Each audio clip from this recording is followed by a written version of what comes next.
بسم اللہ الرحمن الرحیم اعوذ باللہ من الشیطان الرجیم بسم اللہ الرحمن الرحیم وقال علیہ السلام من قضا حقا من لا یقضی حقہ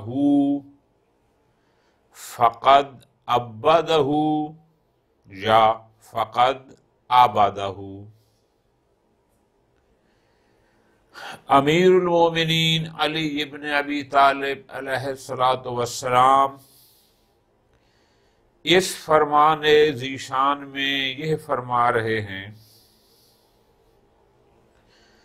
کہ من قضا، قضا بمانا ادا کے ہے، قضا ہو یعنی ادا ہو،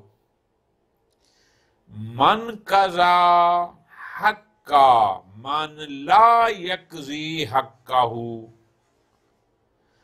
جو ایسے کا حق ادا کرے جو اس کا حق ادا نہ کرتا ہو،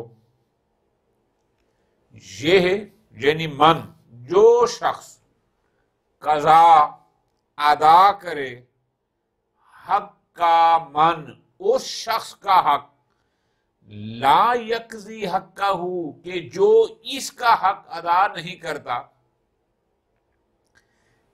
یہ اس کا حق ادا کر رہا ہے لیکن وہ اس کا حق ادا نہیں کرتا، فقد عبدہ یا فقد عبدہ۔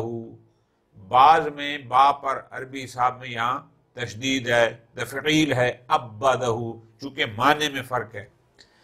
اگر ہم پڑھیں گے عبدہ، چونکہ نسخوں میں فرق ہے اور شارحین نے بھی اس فرق کو ذکر فرمایا کہ جو ایسے کا حق ادا کرے جو اس کا حق ادا نہ کرتا ہو، فقد عبدہ، اگر با کو مشدد پڑھیں گے تو ترجمہ ہوگا گویا اس نے اس کو اپنا غلام بنا لیا، عبد بنا لیا، کیونکہ وہ تو اس کا حق ادا نہیں کرتا تھا، اس کے جو ذمہ تھا، لیکن یہ مسلسل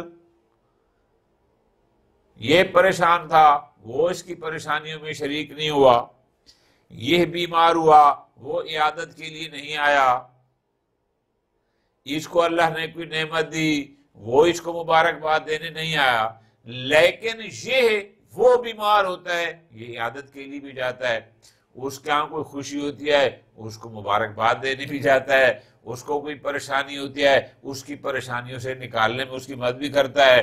تو جو ایسے بندے کا حق ادا کرے جو اس کا نہیں کرتا، تو ایک با کو مشدد پڑھیں گے تو معنی ہوگا گویا اس نے اس کو اپنا عبد بنا لیا، اپنا غلام بنا لیا، کیونکہ یہ مسلسل دے رہا ہے۔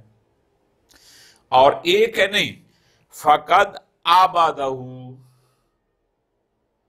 جو ایسے کا حق ادا کرے جو اس کا حق ادا نہ کرتا ہو تو وہ اس کی پرستش کرتا ہے۔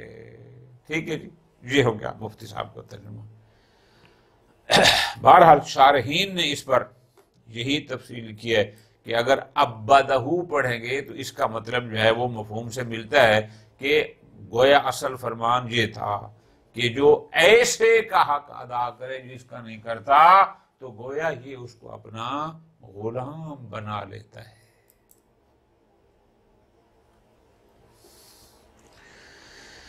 اللہ اکبر۔ قال علیہ السلام لا طاعت لمخلوق فی معصیت الخالق، خالق کی معصیت میں کسی مخلوق کی اطاعت نہیں۔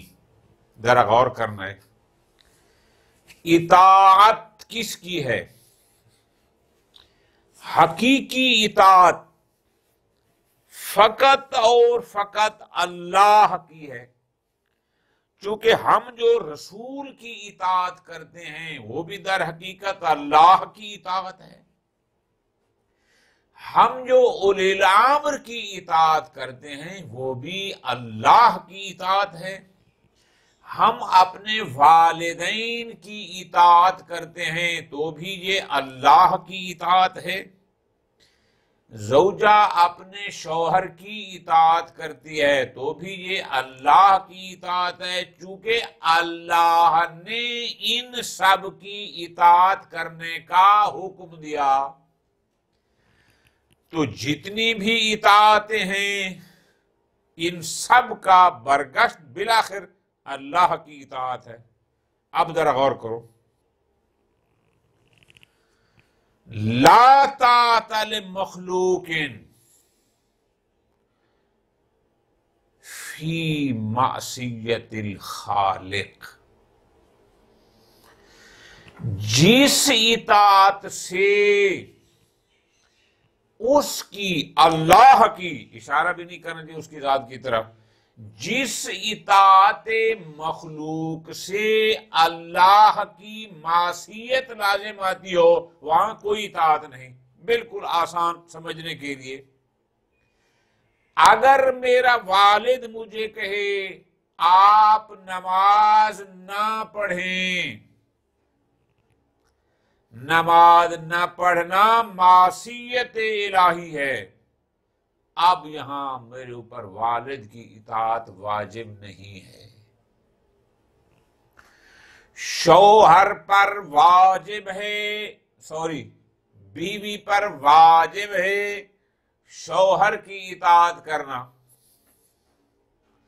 اور شوہر بیوی کو کہے تو حجاب نہ کر، تو نماز نہ پڑھ، تو روزہ نہ رکھ، اب یہ کام اللہ کی معصیت ہیں، یہاں زوجہ پر بیوی پر اطاعت واجب نہیں ہے۔ یہ فرمان ہے امیر المومنین کا، فرماتے ہیں کہ لا طاعت لمخلوق، یہ جتنی بھی مخلوق ہے جن کی اطاعت لازم اور واجب ہے، وہاں مخلوق کی اطاعت نہیں ہے جہاں اللہ کی معصیت لازم آتی ہو۔ واجب مخلوق کی، والد کی، والدہ کی، شوہر کی، یہ جتنی بھی اطاعتیں ہیں مخلوق کی، یہ ساری اس وقت تک ہیں جب تک ان کی اطاعت اللہ کی اطاعت شمار ہوتی ہو۔ جہاں ان کی اطاعت اللہ کی معصیت بن جائے وہاں پھر ان کی اطاعت نہیں ہے۔ میں نے آپ کو بہت آسان مثالیں دی ہیں، آپ نماز پڑھنا چاہتے ہیں، واجب، آپ کی ماں یا آپ کا باپ کہتے ہیں واجب ادا نہ کرو، یہ معصیت الہی ہے، یہاں اب ان کی کوئی اطاعت نہیں ہے۔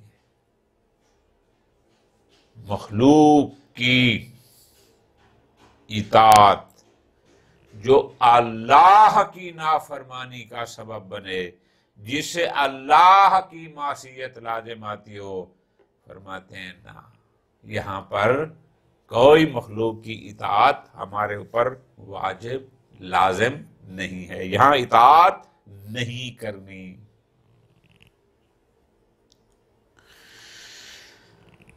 قال علیہ السلام، امیر المومنین علیہ السلام ارشاد فرماتے ہیں، یہ ارشاد ذرا توجہ کرنا آقا جان، ایک شخص نے، بلکہ اس کو ابن ابی الحدید نے بھی لکھا ہے معتزلی نے، کہ ایک شخص نے امیر المومنین علیہ السلام سے یہ سوال کیا، سوال یہ تھا، لما اخرت المطالبۃ بحقک من الامامہ، جناب آپ جو پیغمبر اکرم صلی اللہ علیہ وآلہ وسلم کے بعد خلیفۃ المسلمین تھے، آپ پیغمبر کے نامزد خلیفہ تھے، امامت آپ کا حق تھا، آپ نے اپنے حق کے مطالبہ کرنے میں تاخیر کیوں کی؟ بعد از پیغمبر 25 سال تک آپ گھر بیٹھے رہے جبکہ آپ کا حق تھا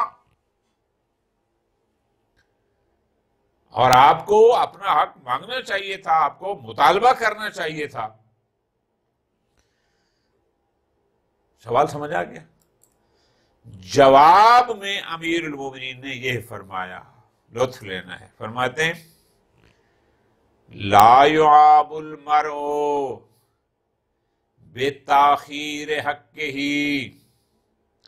اگر کوئی شخص اپنے حق میں دیر کرے تو اس پر عیب نہیں لگایا جا سکتا۔ انما يعاب من اخذ ما ليس له، عیب کی بات یہ ہے کہ انسان دوسروں کے حق پر چھاپا مارے۔ یہ مفتی صاحب کا ترجمہ ہے۔ فرماتے ہیں لا يعاب المرء، يعاب ہوتا ہے عیب لگانا، کسی کو معیوب کرنا۔ کسی بھی شخص کو اگر ایک شخص کا دوسرے کے گردن پر کوئی حق ہے اور صاحب حق دوسرے بندے سے اپنا حق مانگنے میں تاخیر کر دیتا ہے، لیٹ کر دیتا ہے، تو اس تاخیر پر آپ صاحب حق پر کوئی عیب نہیں لگا سکتے۔ یہ نہیں کہہ سکتے کہ یہ تیری کوتاہی ہے، یہ تیرا عیب ہے، تو نے اپنا حق کیوں نہیں مانگا، تمہیں فلاں کرنا چاہیے۔ آخری فرماتے ہیں اگر کوئی اپنا حق مانگنے میں تاخیر کرتا ہے یہ عیب نہیں ہے۔ ہاں عیب کیا ہے؟ بات کو سمجھیں گے تو لطف آئے گا۔ فرماتے ہیں عیب یہ ہے، انما یعاب، کسی بھی شخص کو عیب لگایا جائے گا، من اخذ، جو وہ لے لے، ما لیس لہ، جو اس کا نہیں ہے۔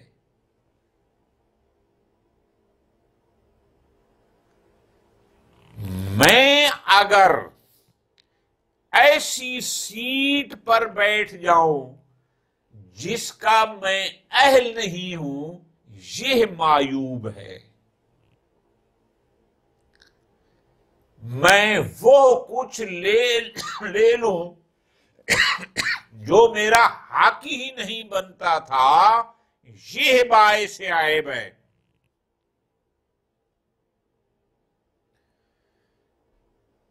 ایسی مسند کا مسند نشین بن جاؤں جو میرا حق ہی نہیں تھا، یہ باعث عیب ہے۔ غور کرنا ہے، سمجھنا ہے۔ امیر کائنات اس کو سمجھا رہے ہیں کہ تو جو سوال کر رہا ہے کہ میں جو حق رکھتا تھا کہ مجھے مانگنا چاہیے تھا، حق مانگنے میں تاخیر کرنا، لیٹ کرنا، یہ کوئی عیب کی بات نہیں۔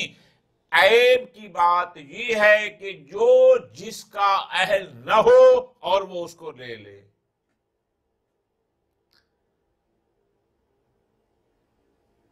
میں نے حق نہیں مانگا، کوئی مصلحت تھی، ممکن ہے فتنے کا خوف ہو، ممکن ہے مسلمانوں کے تقسیم ہونے کا خوف ہو، الاخری بہت سارے۔ علی تو عالم علم دنیا، اس کو پتہ تھا کہ مصلحت کیا ہے۔ حق نہ مانگنا یہ عیب نہیں، عیب یہ ہے کہ جو اس حق کے اہل نہ تھے وہ اس پر براجمان ہو بیٹھے، یہ حق ہے، یہ عیب ہے۔ آپ سمجھ آ گئی؟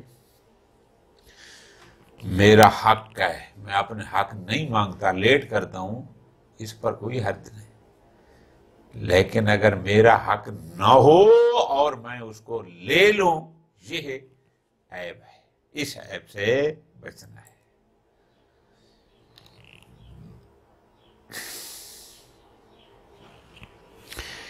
قال علیہ السلام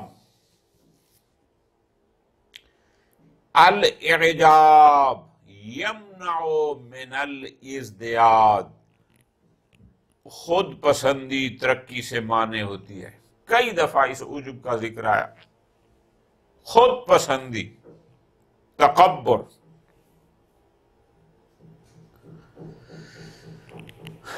انسان کسی بھی چیز کے حصول میں اس وقت تک دوڑ دھوپ کرتا ہے، اس وقت تک اس کے پیچھے جاتا ہے جب تک وہ یہ سمجھتا ہے کہ مجھے ابھی میری شے نہیں ملی. لگا رہتا ہے. ٹھیک ہے، وہ چاہے مادی ہو چاہے معنوی ہو، جب تک وہ اپنے اندر یہ محسوس کرتا ہے کہ میرا مطلوب مجھے نہیں ملا، تب تک وہ اس کو حاصل کرنے کی کوشش کرتا ہے، بھاگ دوڑ کرتا ہے. اور جب وہ سمجھتا ہے کہ جو میرا مطلوب تھا، جو میرا ٹارگٹ تھا، وہ مجھے مل گیا، پھر وہ کوشش ختم کر دیتا ہے، بھاگ دوڑ ختم کر دیتا ہے. یہ ایک عام سی مثال ہے. امیر کائنات اس میں متوجہ کر رہے ہیں ایک اور چیز کی طرف. فرماتے ہیں الاعجاب، عجب، خود پسندی.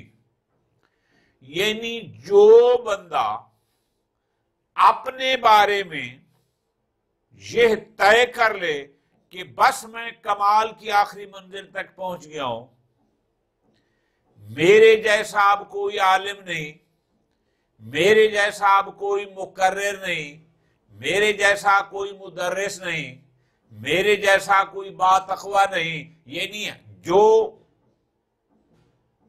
کمال کی راہ ہیں، جو اس میں یہ سمجھے کہ بس میں اب اس کی آخری حد تک پہنچ گیا ہوں، یہ خود پسندی یمنع الازدیاد، زیادتی میں مانے ہے کیا؟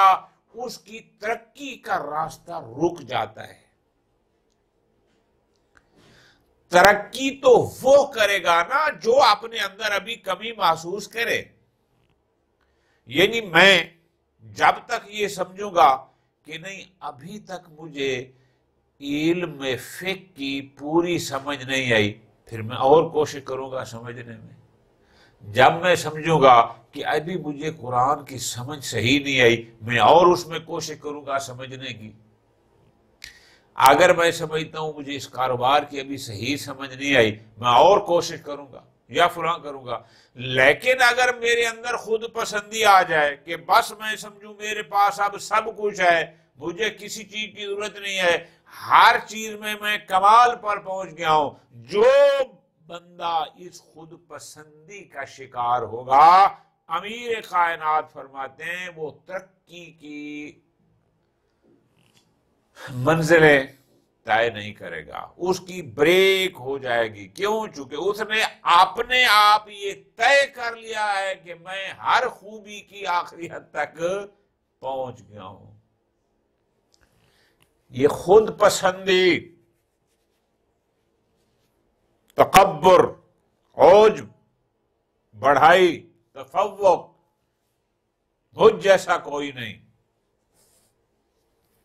یہ بہت بڑی بیماری ہے، روحانی بیماری ہے.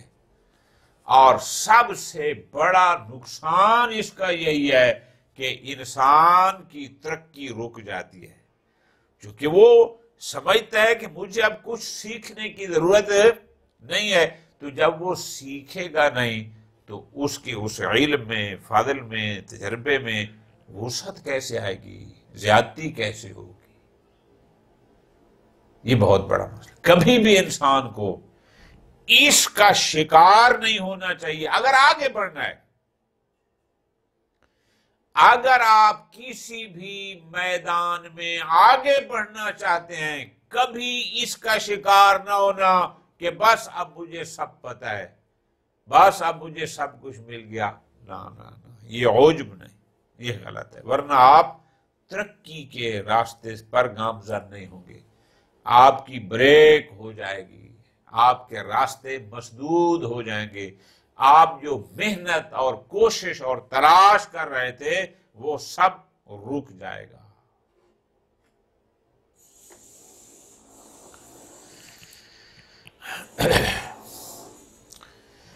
وقال علیہ السلام، امیر المومنین ارشاد فرماتے ہیں، حل امر قریب والاستحاب قلیل، آخرت کا مرحلہ قریب اور دنیا میں باہمی رفاقت کی مدت کم ہے۔ انسان کی سب سے قریب ترین شے اس کی موت ہے۔ موت کیوں؟ اس لیے کہ کوئی پتہ نہیں کہ یہ سانس جو میں ابھی لے رہا ہوں، پتہ نہیں اگلا سانس لے پاؤں گا یا نہیں۔ ابھی اور اس وقت اس کرسی پر میں بیٹھا ہوں، کنفرم نہیں ہے کہ میں یہاں سے اٹھوں گا یا نہیں۔ اس سے زیادہ قریب اور کیا ہے؟ اقرب، ہر شے سے قریب ترین شے انسان کے پاس کیا ہے؟ وہ یہی موت ہے۔ کسی بھی لمحے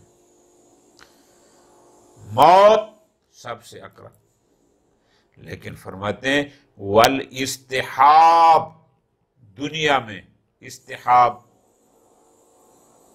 صاحب ساتھ، یہ دنیا کی جو رفاقت ہے، قلیل، یہ کم ہے۔ اس لیے کہ آپ نے اپنے ہاتھوں سے چھوٹے چھوٹے بچے بھی دفنائے، جوان بھی دفنائے، بڑے بھی دفنائے۔ امیر کائنات فرماتے ہیں موت سب سے قریب اور دنیا کی رفاقت بہت ہی قلیل ہے، بہت تھوڑی ہے۔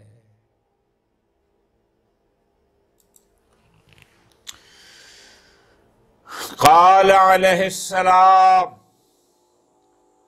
قد اضاء الصبح لذی عینین، آنکھ والے کے لیے صبح روشن ہو چکی ہے۔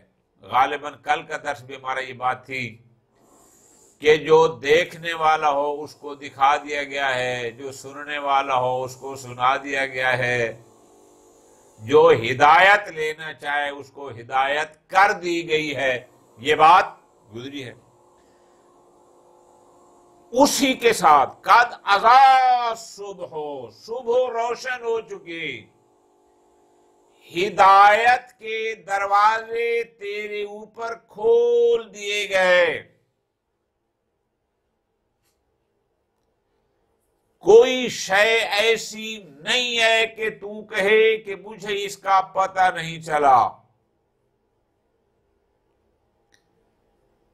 ساری ہدایت کی آوازیں تیرے کانوں سے ٹکرا چکی ہیں، اور آج کے دور میں، زمانہ قدیم میں تو پھر بھی لوگوں تک آواز حق پہنچنے میں وقت لگتا تھا کہ بندہ مدینے مکے آئے، پیغمبر سے یا ائمہ علیہ السلام سے کچھ سنے، پھر اپنے لوگوں کو جا کر سنائے۔ اب تو مسئلہ حل ہو گیا، بندہ جہاں بھی بیٹھا ہے دنیا کے دوسرے کونے میں، سیکنڈوں میں یہاں کی آواز وہاں پہنچ رہی ہے۔ دعوت توحید پہنچ گئی، دعوت نبوت پہنچ چکی، دعوت الامامت پہنچ چکی، صدائے قیامت پہنچ چکی، اصول دین، فروع دین، سب کچھ پہنچ چکا۔ اس دنیا میں رہ کر دنیا کیسی گزارنی ہے، یہ ساری آوازیں پہنچ چکی ہیں۔ آیا دنیا باقی رہنے والی ہے یا فانی ہے؟ آواز پہنچ چکی ہے۔ آیا کوئی ہمیشہ کی زندگی ہے یا نہیں؟ آوازیں پہنچ چکی ہیں۔ یہی تو امیر المومنین متوجہ فرما رہے ہیں، قد اضاء الصبح، صبح روشن ہو چکی. جیسے سورج طلوع کرتا ہے کائنات کے ذرے ذرے کو علم ہو جاتا ہے، پتہ چل جاتا ہے کہ اب دن ہو گیا ہے، اب رات نہیں ہے. فرماتے ہیں قد اضاء صبح روشن ہو چکی، لیکن کس کے لیے؟ لذی عینین، آنکھ والوں کے لیے. جو لوگ رات بھر لغویات میں مصروف رہے، آذان صبح سے 20 منٹ آدھا گھنٹہ پہلے سو گئے اور پھر دوپہر 12 بجے اٹھے، اس کو کیا پتا کہ کتنے بجے طلوع آفتاب ہوتا ہے؟ اس کو پتا ہوگا کہ جو جاگ رہا ہوگا.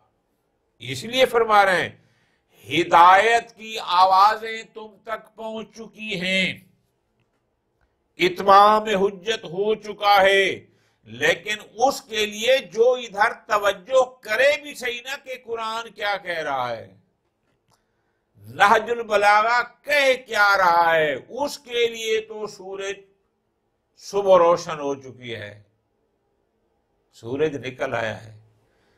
لیکن جو آنکھیں بند کر کے بیٹھا رہے، جو نشے میں پڑا رہے، جس کا پروگرام ہی نہ ہو قرآن اور نہج البلاغہ سے ہدایت لینے کا، اس کے لیے تو رات ہی رات ہے، گمراہی ہی گمراہی ہے. اس لیے فرما رہے ہیں قد اضاء صبح. فرمان دیکھو امیر المومنین کا، فرماتے ہیں قد اضاء، ضاء ہوتا ہے روشن ہونا، چمکنا. قد اضاء صبح روشن ہو چکی ہے ہر ایک کے لیے نا، لذی عینین، اس کے لیے کہ جو آنکھوں والا ہے، اس کے لیے. قال علیہ السلام، امیر المومنین ارشاد فرماتے ہیں ترک الذنب اہون من طلب المعونہ. اللہ اکبر.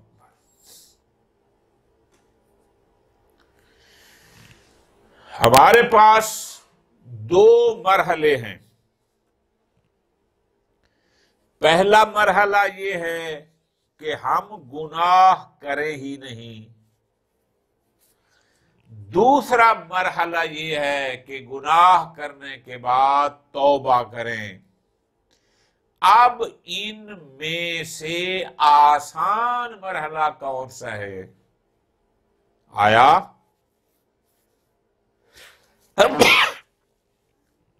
توبہ کرنا آسان ہے یا گناہ نہ کرنا آسان ہے؟ امیر کائنات فرماتے ہیں ترک الذنب اہون من طلب المعونہ. ترک گناہ کی منزل بعد میں مدد مانگنے سے آسان ہے. اس لیے ایک دفعہ آسان سمجھانے کے لیے ایک دفعہ یہ ہے میں سرے سے شراب پیتا ہی نہیں ہوں، میں رشوت لیتا ہی نہیں ہوں.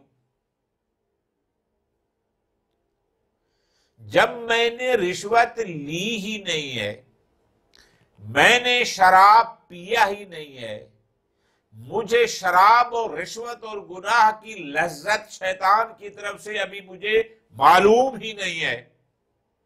ایک یہ مرحلہ ہے. اور ایک مرحلہ یہ ہے کہ نہیں، شراب پیا، پھر پیا، پھر پیا، رشوت لی، ایک دن، دوسرے دن، ہفتہ، سال. اب جب وہ آپ اس نشے میں لگ گئے رشوت کے یا شراب کے، اب اس سے نکلنا ان میں سے آسان کیا ہے؟ آیا اس لعنت میں مبتلا ہونے کے بعد وہاں سے نکلنا آسان ہے یا سرے سے اس میں مبتلا ہی نہ ہونا یہ آسان ہے؟ ان میں سے آسان کون سا ہے؟ اس کو تلاش کرنا ہے. ایک ہے کہ بندہ کرے ہی نہیں، اور ایک دفعہ یہ ہے کہ بندہ مبتلا ہو جائے، اس میں غرق ہو جائے، اور پھر اس کے بعد اس سے جان چھڑانا چاہے۔ ان میں سے آسان کون سا ہے؟ امیر کائنات کی نظر میں ذرا غور فرمانا، فرماتے ہیں ترک الذنب، گناہ نہ کرنا، اس رشوت اور اس نشے کی لعنت میں مبتلا نہ ہونا آسان ہے من طلب المعونہ، بعد میں مدد مانگنے سے۔ مراد کیا؟